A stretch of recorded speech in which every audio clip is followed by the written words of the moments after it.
ماشاء اللہ، اللہ کے کلام کا ایک اپنا ہی انداز ہے، اور خاص کر جب موجودہ صورتحال کے اوپر وہ فٹ ہوتا ہے، یا سوشل میڈیا آپ سن رہے ہوں اور دوسری خبریں ہر اینگل سے بندہ اپنے انداز سے تبصرہ کرتا ہے،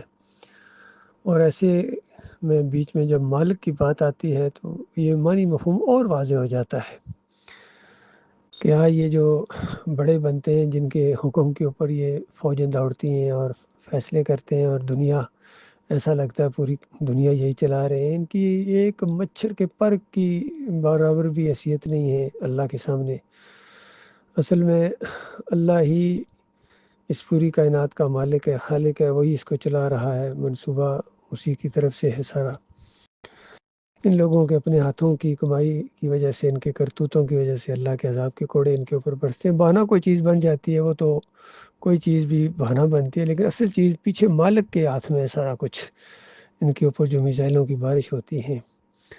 اور ان کے میزائل ان کے اوپر گرتے ہیں، ان کو سزا ملتی ہے عذاب ادنیٰ کی شکل میں یہودیوں کو، اور ان کے میزائل جب ان کے اوپر آ کے گرتے ہیں ایرانیوں کے اوپر یا دوسروں کے اوپر، تو ان کے کفر و شرک کی وجہ سے ان کو سزا ملتی ہے۔ اور عقیدے چونکہ سب کے خراب ہیں، کوئی کروڑوں میں کوئی ایک ہو جس کا کوئی ایک عقیدہ کسی کا ٹھیک ہو کسی علاقے میں، ورنہ عام طور پر ہر جگہ شرک پھیل گیا ہے، اور ظہر الفساد فی البر والبحر، خشکی اور تری میں یہ جو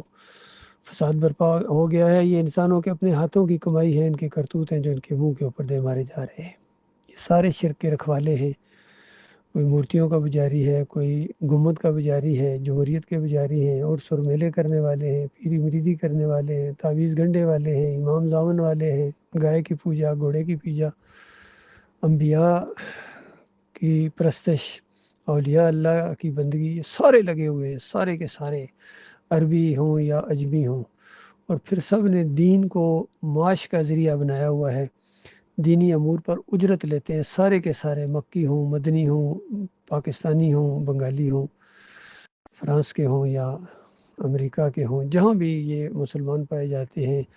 یہ نماز پڑھانے کے پیسے لیتے ہیں، اندازہ لگائیے، اذان دینے کے پیسے لیتے ہیں۔ دین کاروبار کی شکل اختیار کر گیا ہے، دینداری نہیں بلکہ دکانداری ہے ان کی۔ داڑھی رکھنا ان کی مجبوری ہے، ٹوپی رکھنا اور یہ ساری چیزیں کرنا، تبھی تو لوگ ان کو دیندار سمجھیں گے۔ تو ہر دور کے اندر رہے ہیں، ہمارے اپنے ملک کے اندر بھی یہ جتنی مذہبی پارٹیاں، سب سے زیادہ اسلام کو انہوں نے نقصان پہنچایا ہے۔ جماعت اسلامی ہو یا تنظیم اسلامی ہو یا ڈاکٹر اسرار ہو، ڈاکٹر ذاکر ہو، علی